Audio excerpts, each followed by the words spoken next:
yeah. But otherwise, we recommend turning them on. Yes. Also, if you want your camera off and you have a question, you can put it in the chat and we'll get to that as well.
Okay, I think we're gonna go ahead and get started. So I will share my screen and hopefully it all works.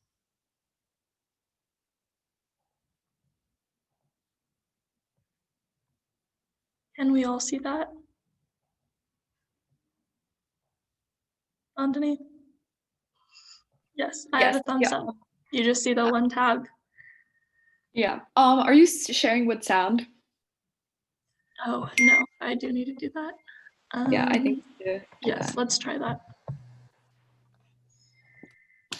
Share with sound.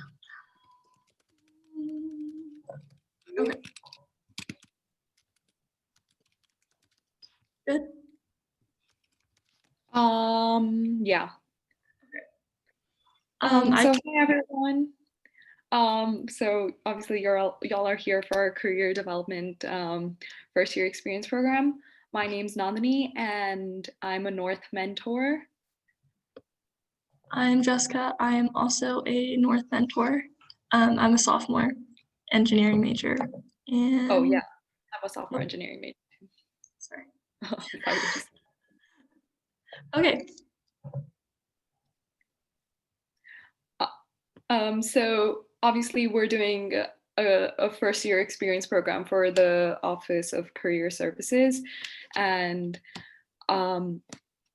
obviously these are the deans who work in the Office of Career Services. From left to right, it's Dean Jeanette, Dean Sarah, and Dean Lillian, and they will be your go-to people when it comes to anything grad school related or job related or resume related. Next slide, please. Okay, so when it comes to getting a job, it's like super scary because like there's this perception that we'll be guaranteed a super high paying job after we graduate from MUD, and as we should because MUD is super difficult. But how do we get there? Jessica, next slide, please. How does one get there? It's like difficult because everyone has their own path, especially because we're majoring in so many different things. Obviously, they're all STEM related, but they're super different in terms of the electives that we take and the kind of experiences that we have and the research that we do. So it's just like there's not one path. Like everyone has a different path, but then the way to get there is common. Like there are common steps that you need to take. Next slide, please. So the first step is to understand your goal. And the way that the Office of Career Services recommends that you do this is by creating a mind map where your goal, which could be getting an internship, getting a job, going to grad school, is at the center of your mind map.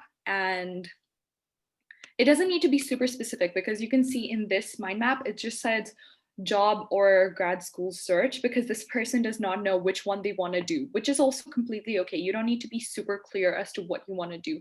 But then, like, knowing what you briefly want to do, like, like you don't want to be unemployed after school, like that's what I mean. Like, there should be a distinction, like unemployment or like school or jobs, and so someone's first thought can be, I don't know where to start. So if that is one of your concerns, write down in one of the circles what to do. So that's like one of the things that you need to fulfill. What do I do? And then, you can feel super tired or frustrated, or like both of them. And then, like more thoughts come into your head, like, okay, maybe getting a job is what I want more than going to grad school. Like, I don't want to go to like 2 years or 7 years more of school after mud, and I just want to break and I want to go work for a company.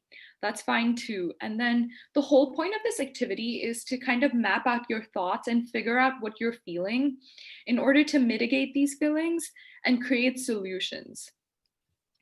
Next slide, please. So let's say if you want to get a job, the second step to this process would be to research your employer. And the way you can do so is by looking them up on LinkedIn.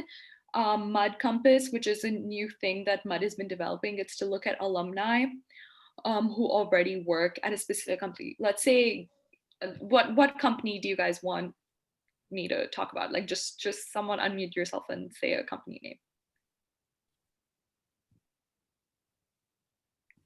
You guys. I'd say like Facebook. Okay, Facebook. So I would look up Facebook on LinkedIn, Mud Compass. So I would find all the alumni that work there. Obviously, Facebook doesn't have a website other than like the website.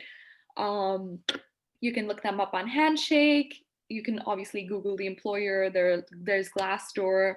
You can look them up on the news. You can look them up on the business management research guides through Hunnell Mud Library, because you can like find research guides about them. Another important way to research your employer is through career fairs. Next slide, Jessica. So the career fair is a very important aspect of MUD. Next slide, Jessica. Okay, so again, why should you go to the career fair? Again, it's just one way to research the employer. And next slide. Yeah, oh yeah, this one. You get swag bags, so that's another perk. Like the first time I went to a career fair was totally for the swag, because I kind of did not know what I was doing.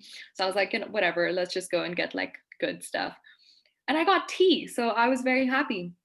I got a pair of sweatpants. That was pretty exciting. Okay, so another reason you should go to career fairs is to meet potential employers. So like, and make a connection and possibly get an interview.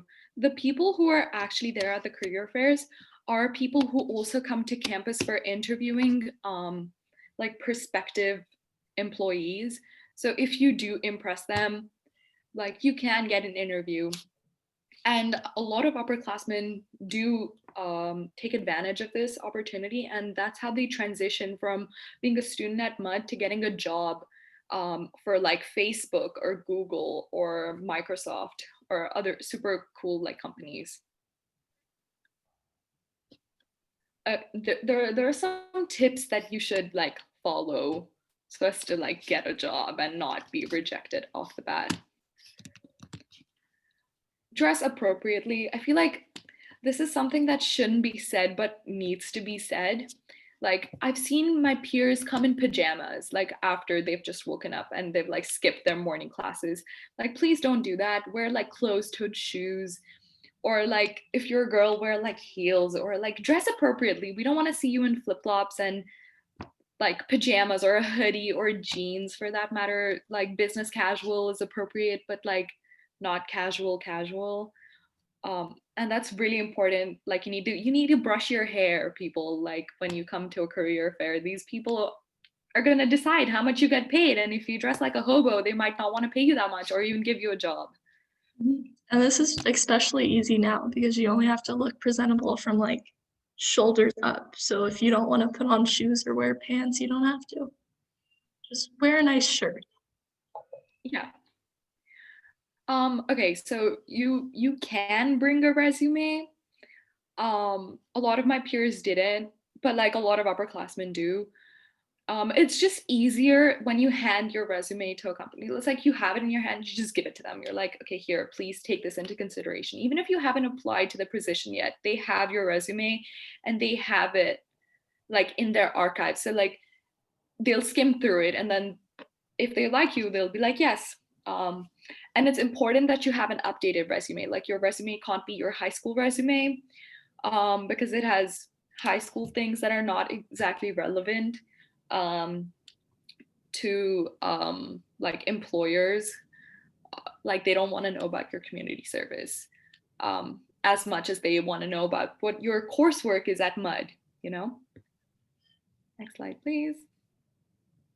So I lifted this picture off of the Office of Career Services website. And this is a sample first year resume. So basically they want to see your education. So they want to see where you went to college rather than where you went to high school. So HMC goes before high school, and the major you're considering is kind of important, even though you don't know what you're doing. Like rather than writing undecided or I'm still thinking about it, or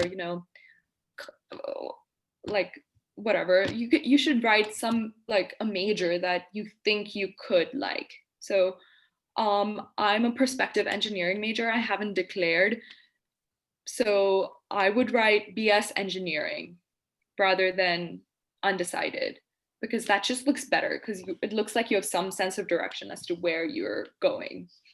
Also, depending on where you apply, like if you're applying for a CS job, then you can write BS computer science, or if you're applying to an engineering job, you can write engineering, and if you're applying to chemistry research, you can totally write chemistry.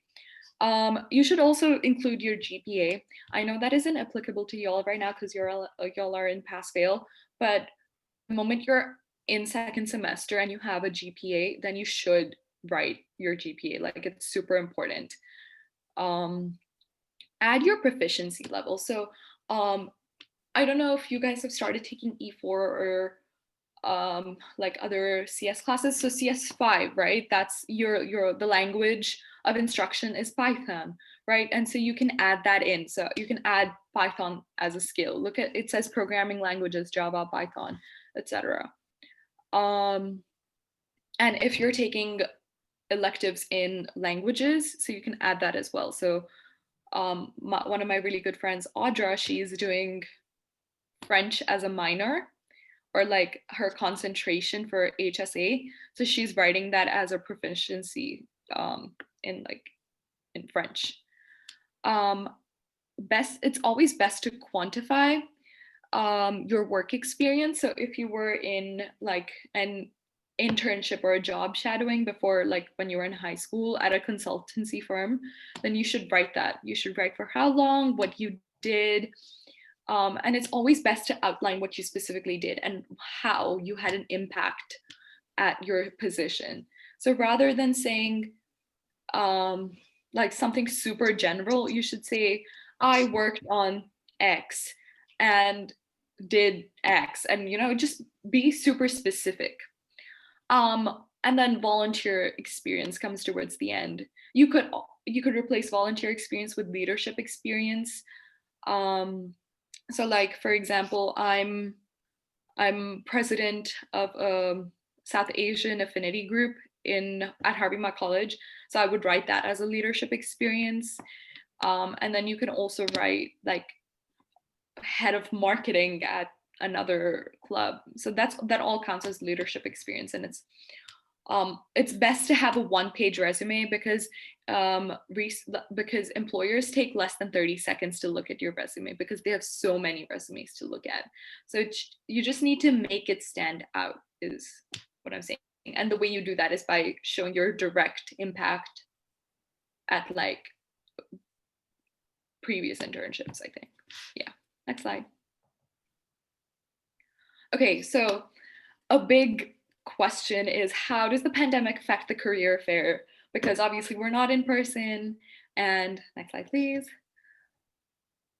It's online, but this video shows you how to register and kind of all you need to do before you get to the career fair.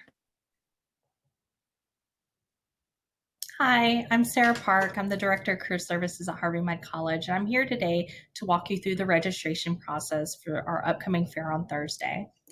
I'm in Handshake. You can go into Handshake by going to hmc.joinhandshake.com using your single sign-on to log in. Once you've logged in, you will see this home page, and you can go to the white box that says Events, click on there, and once you are on the events page, there are buttons at the top, and one is labeled Career Fair. Click on Career Fair. You will see the Caltech Harvey Mudd STEM Career Fair listed under Find Events. If I click on there, this is the registration page for the STEM Career Fair. I can click register and it will send me to Brazen. Brazen is the platform we'll be using to facilitate our career fair on Thursday. Here you'll find the registration button, so register now. Go ahead and click on there. Here you'll be able to put in your name and email address and your selected password. It's important you use your email address that's affiliated with Harvey Mudd. The reason is that we are only admitting students with email address affiliated with Harvey Mudd, the Claremont Colleges, and Caltech. So in my case, I'm going to go ahead and log in, and you'll notice that I am using my hmc.edu email.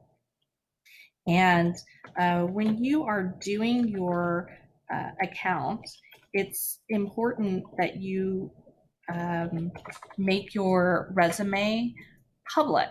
The reason is because we are, after the event, going to compile a resume book of all of the candidates who've made their resume available and want us to share it with employers. We're going to compile a resume book and share them with registered employers for our event. So here, once I've registered, I've uploaded my resume, I am in the lobby. And in the lobby, I can see the list of all the employers who have registered for our STEM career fair.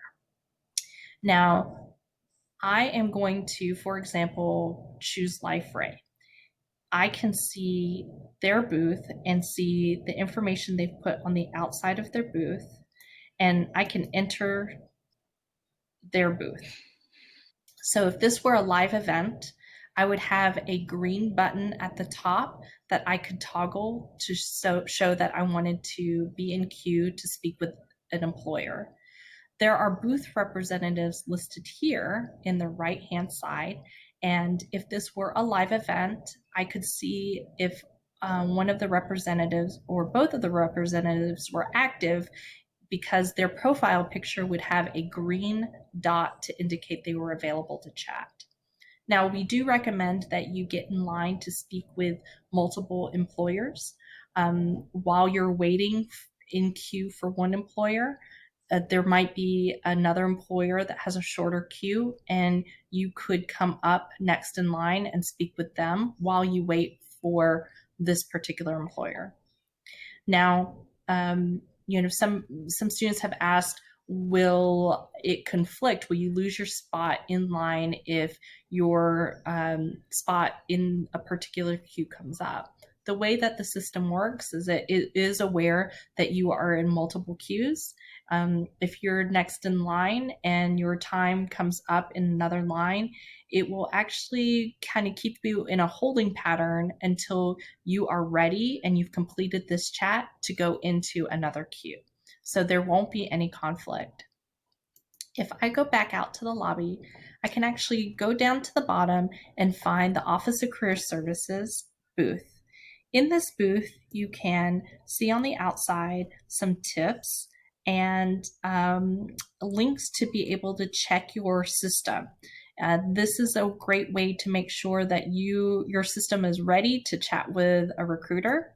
You can enter the booth during the event, and one of the Office of Career Services staff members will be available to answer your questions. Also, if you want to test your system ahead of time before speaking with the employer, we're happy to do that with you as well. We're looking forward to meeting with you on Thursday. Good luck, and we'll see you soon. Bye.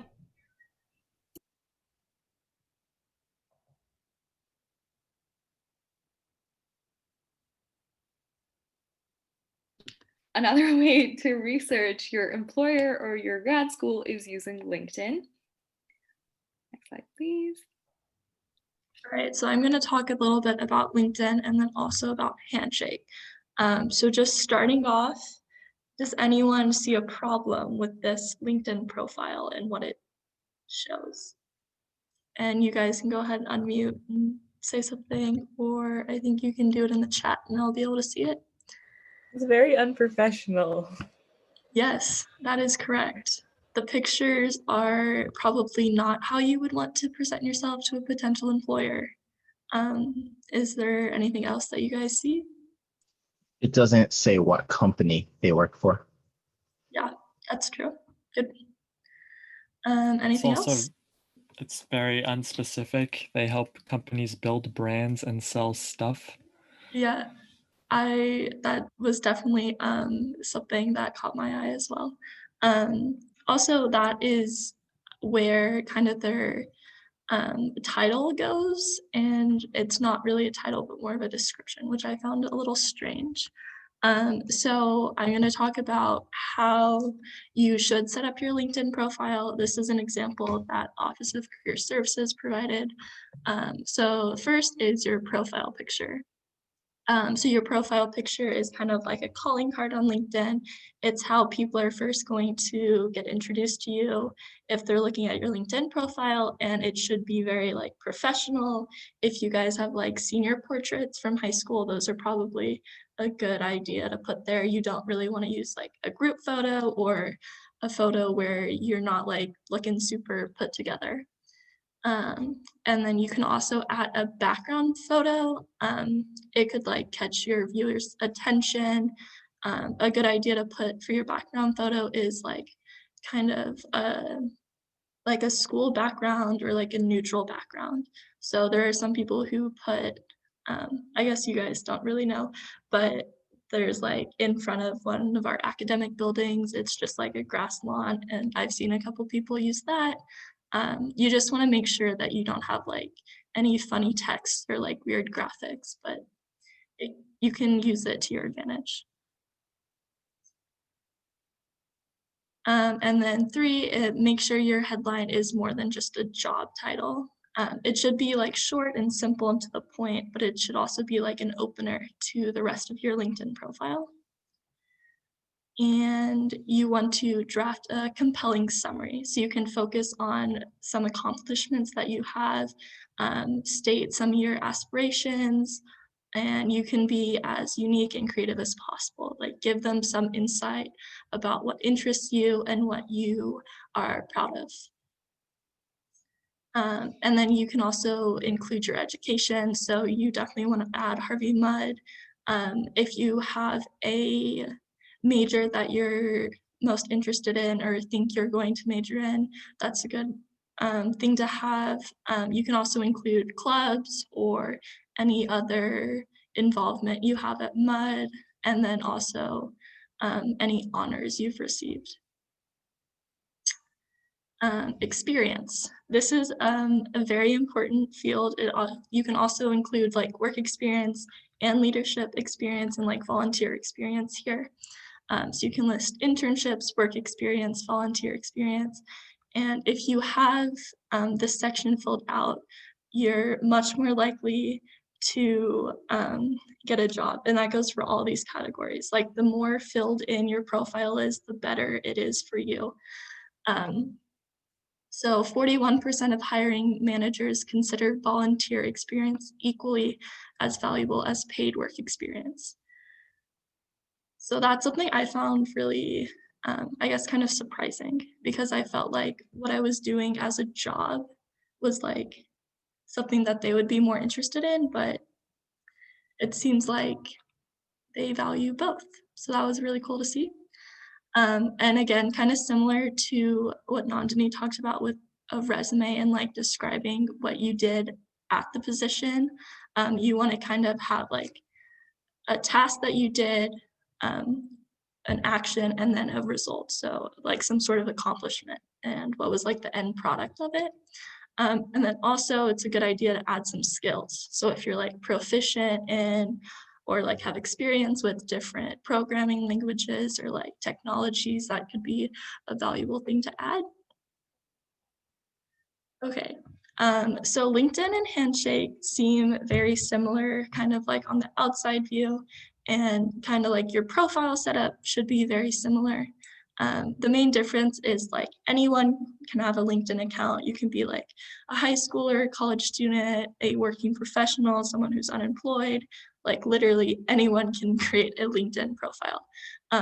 But Handshake is just for college students. So if you guys have not been on Handshake yet, your profile is affiliated with Harvey Mudd and you'll use like your Harvey Mudd login to sign in. So if you're trying to like research employers and apply for a job, it's like kind of more friendly to apply for the job in Handshake because you know that they're specifically looking for college students. Whereas on LinkedIn, they might post a job and they're not really, and they could be looking for like someone who's a grad student or someone who has like 5 years of experience in the field. But Handshake, they're looking just for college students. So they're looking for you guys. So you can also apply for jobs kind of internally in Handshake and it will hold and remember the positions you've applied for. So you can look back at those. Sorry, just yeah, quickly go ahead. jump in. Handshake is affiliated only to Mudd. And so when you are applying for a job on Handshake, then you know that they're looking for Mudders. And if you see that job on LinkedIn as well, and if you see it on Handshake, please apply through Handshake because then you know they're specifically looking for Mudders, and that's always like even better. Yeah, good point. Yeah, one thing also super helpful with Handshake is that if you have a company that you're interested in and you're looking to apply for a job there and you search them on Handshake, it will take you to their page and it will show you like other people from Mudd who are associated with that company. So who have worked there, interned there, currently work there and stuff like that. And then with that information, you can kind of like network with them and connect with them and ask them about their experience at the company. And then also LinkedIn is a really great way to network. So if you find someone that worked at a company you like on Handshake, you can go to LinkedIn, add them, start a conversation. Another thing is that on LinkedIn, there is a like Harvey Mudd alumni page, and that's really good if you're trying to like network. So if you don't have Harvey Mudd Alumni Association, I think it's called, added as a group, I would recommend doing that. Another thing is the Office of Career Services has a lot of resources through Handshake. So you can like make an appointment through Handshake. You would register for the career fair through Handshake. And there are different like resources that you can just go to the Office of Career Services page and view. So if you have questions about how to build a resume and how to make it better, you can make an appointment on Handshake with OCS, or there are resources there, like written PDF resources about how to make your resume better. And the last step is to identify the difference between perception and reality. I think this is a very important step because there's a difference between what you might think is the truth and what is the actual truth. And that's why internships, informational interviews with alumni, job shadowing experiences are super helpful because you learn the truth about a job. Because many of us get our ideas about career through TV or like through Netflix shows. And they're not very realistic. Like Grey's Anatomy made me want to be a doctor. And I was like, maybe I should be pre-med, but that's not exactly how medicine works. And Suits made me believe that I could be a lawyer. And no, that's not how like the law works, let me tell you. And I don't know if you guys saw Kissing Booth 2, but that girl got into Harvard and she got into Berkeley. That was no, wrong. Never happened. And so like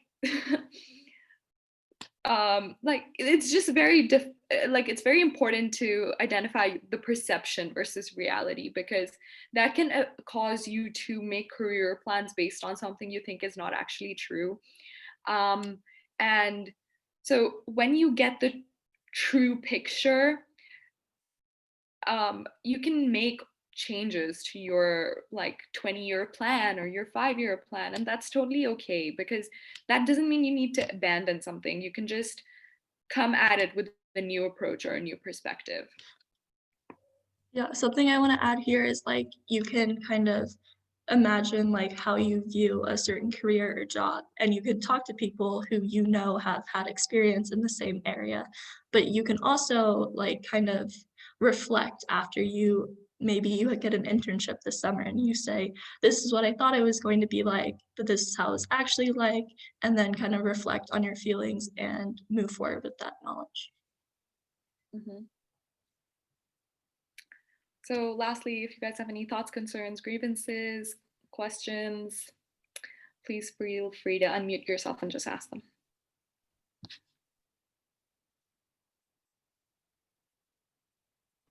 I'm kind of curious, like, what when you show up at a career fair, will they have like looked at your resume and ask you questions, or should you bring questions to ask about the company?